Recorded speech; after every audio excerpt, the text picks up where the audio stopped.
El presidente anunció que trasladaría a los miembros de alto rango de las pandillas a la nueva megaprisión del país. Frijoles, arroz, un huevo duro por la mañana, y el menú de la mañana se repite para la cena. Si estabas pensando en cometer un delito en El Salvador, quizá deberías plantearte otra carrera profesional. Sí, la infame prisión de Alcatraz es conocida por sus condiciones duras y sombrías. Pero no es nada comparado con el centro de confinamiento del terrorismo de El Salvador, conocido por los lugareños como Secot. Aquí se encuentran los individuos que causaron tanto dolor a nuestra sociedad. Las condiciones de vida en esta cárcel hacen que Alcatraz parezca un paseo por el parque. En menos de un año desde su apertura, esta prisión alberga a más de 12.000 reclusos, presuntos miembros de bandas. Mientras que algunos dicen que es un agujero negro para los derechos humanos y otros que es lo único que mantiene a raya el crimen organizado en El Salvador, estas nuevas imágenes de vídeo del Secot han revelado una realidad mucho peor para los reclusos. La vida en el Secot. ¿Se están sacrificando los derechos humanos de estos reclusos con el pretexto de garantizar la seguridad de los salvadoreños? Esta es la pregunta que se hacen todos los que han visto el vídeo de la prisión más famosa de El Salvador. En estas imágenes recién publicadas que se han vuelto virales, el director del Secot, cuya identidad sigue sin revelarse, guió a los medios de comunicación por las instalaciones y advirtió a los periodistas que no miraran a los reclusos a los ojos. Esta directiva formaba parte del estricto control que se mantuvo durante la visita, en la que el director permitió que se le filmara, pero no que se revelara su nombre. La visita supuso una oportunidad única para conocer una instalación que ha estado envuelta en el misterio desde su creación. El Secot surgió en el punto álgido de esta crisis, una megacárcel creada como solución definitiva para encarcelar a los miembros de alto rango de estas organizaciones criminales. Las instalaciones se construyeron en un tiempo récord, hace un año, en un lugar que antes no era más que un terreno desolado.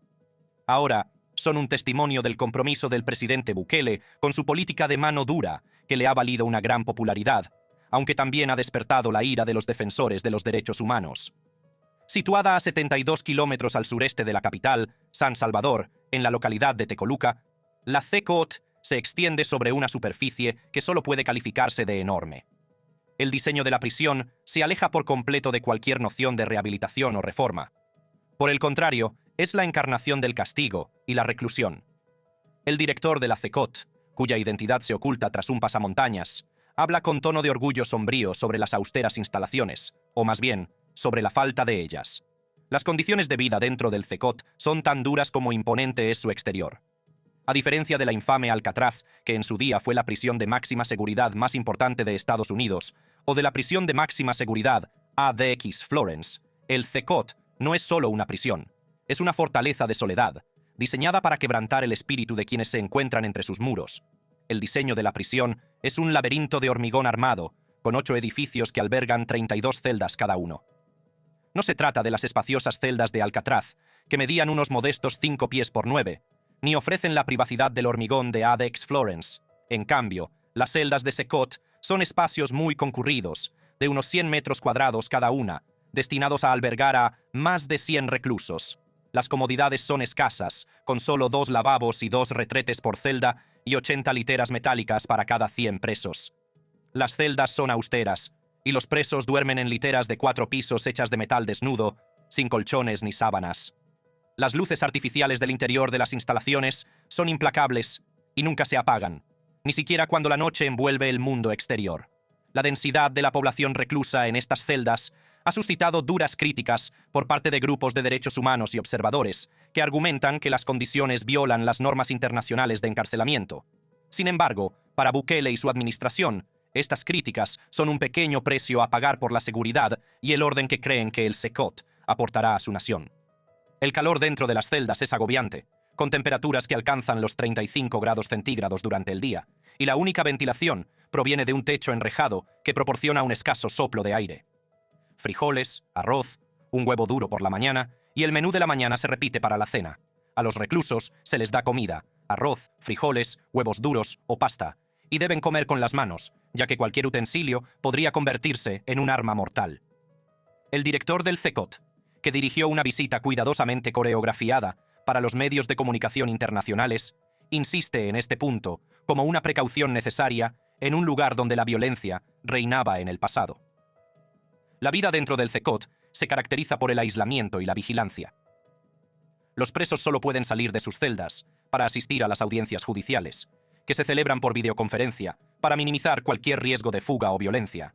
La rutina diaria de los presos es monótona y confinada. Solo se les permite salir de sus celdas durante 30 minutos al día para hacer ejercicio en el pasillo central del bloque 3, la única zona a la que se permitió acceder a los medios de comunicación. En comparación, los reclusos de ADX Florence, a pesar de su aislamiento, tienen acceso a radios y, para aquellos que cumplen las normas, a televisores con canales limitados. Alcatraz, en su época, también ofrecía a sus reclusos agua corriente fría, un catre e incluso la posibilidad de recibir visitas, aunque bajo las condiciones más estrictas. El castigo por las infracciones es rápido y severo, y los infractores son enviados a celdas de aislamiento sin ventanas ni luz, que les despojan de cualquier atisbo de humanidad. Los guardias, armados con pistolas, cascos, porras y escudos antidisturbios, patrullan el recinto con una vigilancia que es a la vez necesaria y simbólica. La capacidad del CECOT es una prueba de su magnitud y del compromiso del gobierno con su política de seguridad. Se dice que las instalaciones pueden albergar hasta 40.000 reclusos, aunque el número exacto de personas encarceladas actualmente sigue sin estar claro. Cuando se le presionó para que diera detalles sobre el número de presos o la capacidad máxima de cada celda, el director respondió de forma evasiva, sugiriendo que donde cabían 10 personas se podían alojar 20. A pesar de su construcción de última generación, el CECOT ha estado envuelto en la controversia. Los críticos no han tardado en calificarlo de agujero negro de los derechos humanos, donde parecen ignorarse las directrices establecidas por el derecho internacional. Miguel Sarre, exmiembro del Subcomité de Prevención de la Tortura de las Naciones Unidas, ha denunciado las instalaciones como un pozo de hormigón y acero, un abismo donde se elimina a las personas sin la aplicación formal de la pena de muerte. Sin embargo, para muchos salvadoreños, la megacárcel es un mal necesario, una piedra angular de la campaña de Bukele, que ha logrado una drástica reducción de los índices de homicidios que en su día convirtieron a El Salvador en la capital mundial del crimen. La popularidad del presidente se dispara con cada pandillero que entra entre rejas, y su éxito en las urnas es testimonio de un pueblo cansado de la sangre y el caos. Las pandillas de El Salvador. La creación del CECOT fue una respuesta directa al derramamiento de sangre y al terror sembrado por pandillas tan conocidas como la Mara Salvatrucha y las dos facciones del Barrio 18, los revolucionarios y los sureños. ¿Por qué un país tan pequeño como El Salvador, marcado por la guerra civil, se ha visto atrapado una vez más en las garras de un conflicto tan brutal? En la década de los 80, una brutal guerra civil devastó El Salvador y desplazó a más de 1 millón de personas.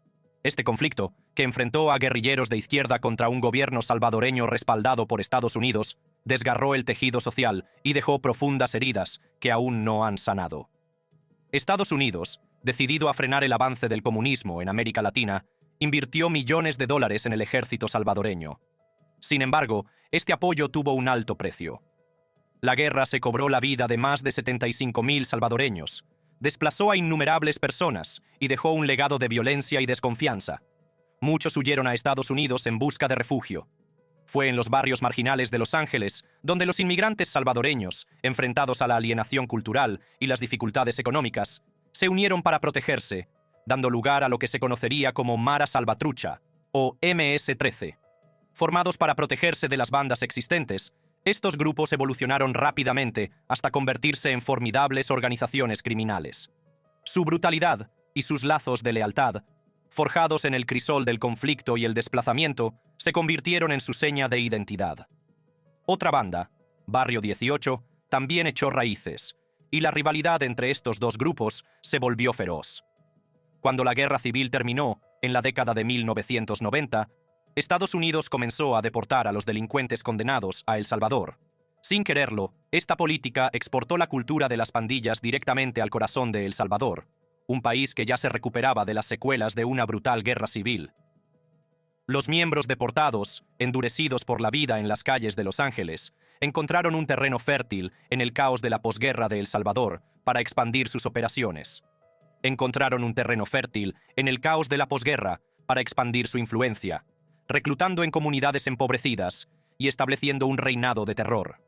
Aprovecharon la falta de oportunidades para los jóvenes, ofreciéndoles una forma perversa de movilidad social dentro de la jerarquía de las pandillas.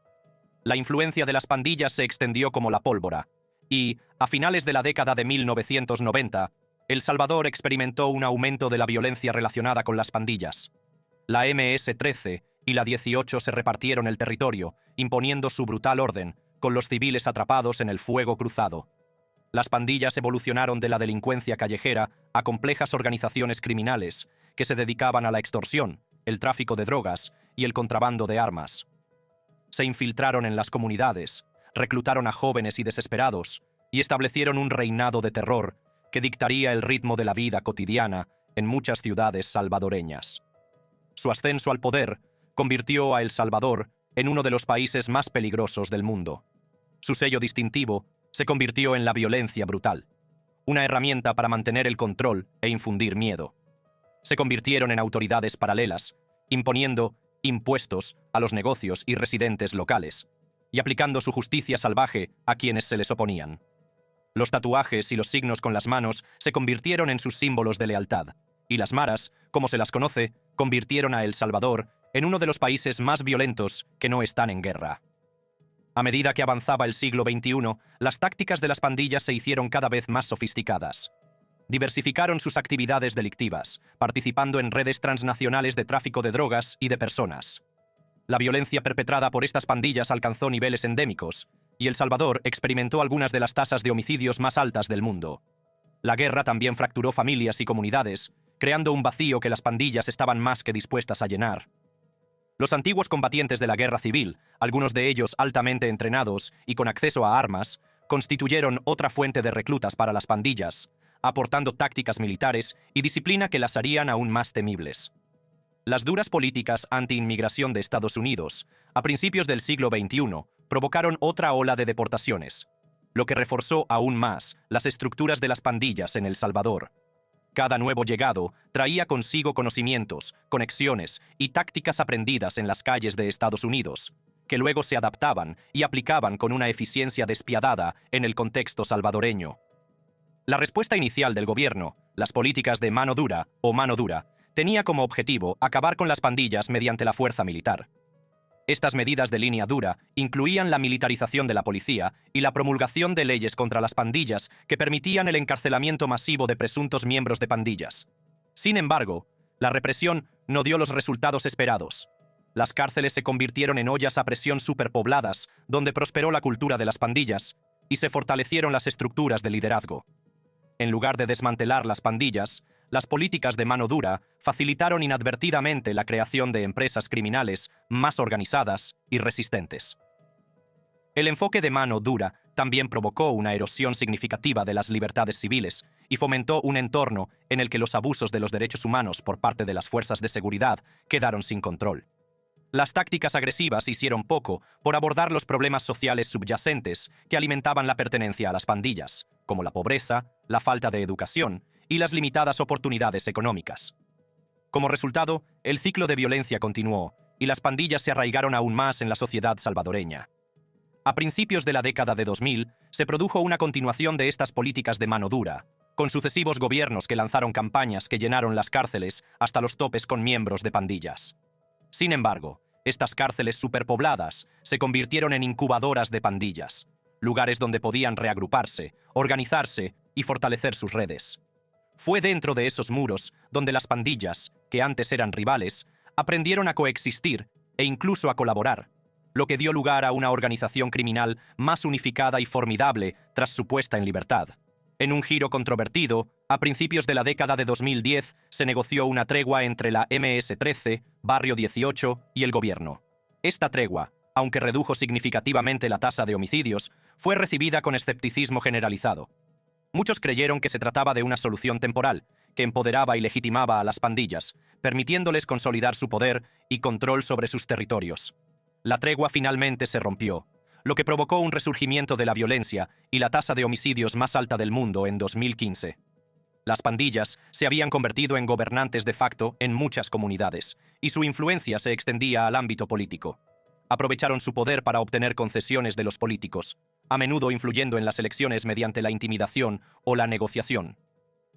La incapacidad del Estado para garantizar la seguridad y los servicios básicos permitió a las pandillas llenar el vacío, afianzando aún más su posición en la sociedad salvadoreña. El artículo de Al Jazeera del 28 de marzo de 2022 pinta un panorama sombrío de la situación actual. En un solo fin de semana, más de 80 personas fueron asesinadas, con 62 homicidios en un sábado espantoso. Este repunte de la violencia se ha atribuido a la MS-13, un claro mensaje al gobierno de que la banda sigue siendo una fuerza a tener en cuenta. Los expertos en seguridad sugieren que estos actos de violencia podrían formar parte de una táctica de negociación, una brutal demostración de poder destinada a obtener concesiones del gobierno. La guerra del presidente Bukele contra las pandillas. El origen de la CECOT es tan dramático como claro es su propósito. El Salvador, un país que en su día se vio asolado por una alarmante tasa de homicidios, se encontraba en una encrucijada. Las pandillas, con sus redes y sus operaciones despiadadas, habían hundido sus garras profundamente en el tejido social, desafiando el propio Estado de Derecho. En este contexto, el presidente Nayib Bukele, un líder con una visión impregnada de una determinación inquebrantable, asumió el cargo con la promesa de restaurar el orden y la seguridad en su país, azotado por la delincuencia. En marzo de 2022, Bukele declaró lo que solo podía describirse como una guerra contra las pandillas, que durante mucho tiempo habían mantenido a su país en un puño. Las calles de El Salvador ya no serían un campo de batalla para facciones enfrentadas, sino que se convertirían en las arterias de una sociedad que luchaba por la paz y la prosperidad. Pero para lograrlo, Bukele sabía que necesitaba algo más que retórica. Necesitaba una fortaleza, un lugar donde los criminales más endurecidos pudieran ser contenidos y mantenidos alejados de la sociedad a la que habían aterrorizado. Ante tal caos, el presidente Bukele llegó al poder con la promesa de restaurar el orden y la seguridad en un país en duelo. Su solución es tan radical como controvertida. Una megaprisión, el centro de confinamiento del terrorismo, CECOT, diseñada para encarcelar a la multitud de pandilleros que su administración ha detenido en su amplia campaña de represión. Tras su solución, la nación de El Salvador vivió una sangrienta ola de asesinatos en la que decenas de salvadoreños perdieron la vida a causa de la violencia de las pandillas. Bukele tomó una medida decisiva. Anunció el estado de emergencia, una declaración que suspendería importantes derechos constitucionales, como el debido proceso y la libertad de asociación. Este fue el comienzo de su mano dura, una política de línea dura que supondría la detención masiva de presuntos miembros y asociados de pandillas. Las calles de El Salvador se transformaron cuando soldados y policías lanzaron una implacable campaña de redadas y detenciones. Las pandillas se enfrentaron a un puño de hierro y no habría piedad para los que cayeran en sus garras. A medida que aumentaban las detenciones, que llegaron a decenas de miles, las cárceles se llenaron por encima de su capacidad. Comenzaron a surgir denuncias de violaciones de los derechos humanos, con acusaciones de tortura y malos tratos durante la detención, y detenciones arbitrarias basadas en pruebas cuestionables. La línea entre la justicia y los abusos se difuminó, y la comunidad internacional miró con recelo los métodos de Bukele. A pesar de la falta de transparencia, se registró una importante disminución de los homicidios, lo que se comparó con la reducción observada durante los años de la tregua. Esto llevó a especular que el gobierno de Bukele podría estar llevando a cabo una negociación similar, aunque encubierta, con las pandillas. Así nació el concepto de CECOT, no solo como una prisión, sino como un símbolo del compromiso inquebrantable del Estado con la lucha contra la violencia de las pandillas. El presidente Bukele, ante la condena internacional, se mantiene firme en su defensa de los CECOT. Recurre a las redes sociales con un tono combativo, estableciendo paralelismos entre las controvertidas prácticas carcelarias de Estados Unidos y su enfoque para lidiar con lo que él considera delincuentes probados. Sus tweets, provocadores y sin remordimientos, reflejan a un líder que cree que los problemas extremos requieren soluciones extremas. Tuiteó la siguiente declaración: ¿Cómo lo hemos conseguido? Metiendo a los criminales en la cárcel. ¿Hay espacio? Ahora sí. ¿Podrán dar órdenes desde dentro? Number, ¿podrán escapar? Number, una obra de sentido común. El Salvador ha logrado pasar de ser el país más inseguro del mundo al país más seguro de América.